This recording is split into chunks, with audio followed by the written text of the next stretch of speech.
मैं आपको उत्तराखंड देवभूमि के दर्शन करा देना चाहता हूं।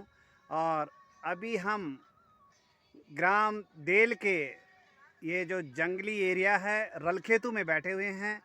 और आप देखेंगे कि यहाँ पर कितना रमणीक जगह ये है। और बच्चे बूढ़े महिलाएं सब यहाँ घूमने आती हैं। हरा भरा ये एरिया, बहुत ही अच्छा सुहाना दृश्य है यहाँ का। और आप देखेंगे कि मेरे साथ श्री जगमोहन सिंह पंवार जी भी यहाँ आए हुए हैं, जो दिल्ली में रहते हैं। अपनी सेवानिवृत्ति के बाद उत्तराखंड देवभूमि का आनंद ले रहे हैं। और दोस्तों आप देखेंगे दूर दूर तक हरियाली हरियाली यहाँ की। और नीचे नदी जो अलकनंदा नदी है वो कल कल बहती हुई। और सामने जो नदी, इस नदी के बारे में आपको बता देना चाहता हूँ कि ये नदी बद्रीनाथ से निकलते हुए और बंगाल की खाड़ी, पश्चिम बंगाल में समुद्र में मिल जाती है। और ये नदी जो यहाँ का जो नदी है, ये नदी डिस्ट्रिक्ट पौड़ी और डिस्ट्रिक्ट टिहरी को डिवाइड करती है। और मैं अपने इस गांव की पवित्र जगह, जहाँ पर एक बड़का वृक्ष भी है, यहाँ पर सभी लोग आते हैं घूमने। और आप देखेंगे कि दूर दूर तक हिमालय की चोटियाँ नज़र आती हैं। और कितने छोटे छोटे प्यारे प्यारे गांव आपको नज़र आ रहे होंगे। और ठीक टिहरी गढ़वाल में माँ चंद्रवदनी का भी मंदिर है जो यहाँ से दिखाई दे रहा है। और ठीक मेरे दाईं तरफ माँ मजीन का भी यहाँ पे एक भव्य मंदिर है, जिसमें अभी 14 और 15 तारीख को एक भव्य मेला लगा था। और हर व्यक्ति अपनी मनोकामना लेकर यहाँ आता है और हर व्यक्ति की मनोकामना माँ पूरी करती है। यहाँ पे देखेंगे कुछ बच्चे भी यहाँ आए हुए हैं, कोई पेड़ में चढ़ा हुआ है, कोई टहलता हुआ यहाँ से गुजर रहा है। और ये कितनी अच्छी जगह है, यहाँ पर सभी लोग आते हैं घूमने। और हरियाली हरियाली का ये दृश्य, इसीलिए दोस्तों इसको उत्तराखंड देवभूमि कहा गया है।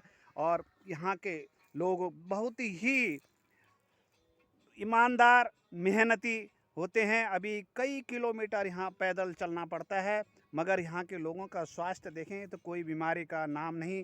और सब लोग प्यार प्रेम से एक दूसरे के साथ सहयोग करते हैं, रहते हैं। और ठीक मेरे जो इस कैमरे से आप देखेंगे कि नीचे की तरफ खिंदुखाल है, रामपुर है, रामपुर के सामने मरगुण है, मरगढ़। ठीक आप देखेंगे नदी के उस पार जो टिहरी गढ़वाल में था भगवान गांव और भल्ले गांव एक बाज़ार है। और उसी भल्ले गांव और भगवान के बीचों बीच एक बॉर्डर रोड, जो बॉर्डर रोड गुजरती है ऋषिकेश से और सीधा बद्रीनाथ धाम को चले जाते हैं। और आगे आप देखेंगे कि चाइना बॉर्डर भी है, चाइना बॉर्डर को ये रोड टच करती है।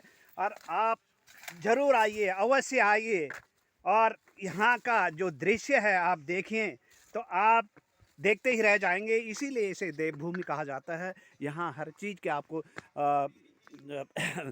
आवश्यकताएं पूरी करने वाली आपको मिलेंगी। यहाँ का जलवायु देखेंगे, यहाँ का फल फ्रूट देखेंगे, यहाँ की जड़ी बूटियाँ देखेंगे, यहाँ का झरने का पानी। आप जो बिसलरी वाटर जो पीते हैं 30 और 40 और 50 रुपए की जो बोतलें आती हैं वो भूल जाएंगे आप यहाँ का झरने का पानी। और अभी हमारे जो गांव में है झरने का पानी, माने शुद्ध पानी जो ज़मीन से निकलता है वही पीते हैं। दोस्तों देखें कितनी हरियाली है यहाँ पर, सामने दूर दूर पहाड़ियों पर गांव बसे हुए हैं। और कितना प्यारा दृश्य यहाँ का। और मैं आप फिर एक बार पुनः परिचय करा देना चाहता हूँ श्री जगमोहन सिंह पंवार जी का, जो दिल्ली से आए हुए हैं, मेले में आए थे, अभी घर में सेवानिवृत्ति के बाद मैं भी उनके साथ गांव में हूँ और वो भी गांव में ही हैं।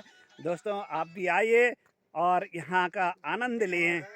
इसलिए मैं आपको अनुरोध करता हूं कि आप देवभूमि में अवश्य एक बार पधारें। यहाँ देवताओं की भूमि है, बद्रीनाथ, केदारनाथ धाम, गंगोत्री, यमुनोत्री, हरिद्वार, ऋषिकेश यहाँ की भूमि में है। आप भी आइए और अगले एपिसोड में मैं फिर आपको मिलूँगा। बहुत बहुत धन्यवाद।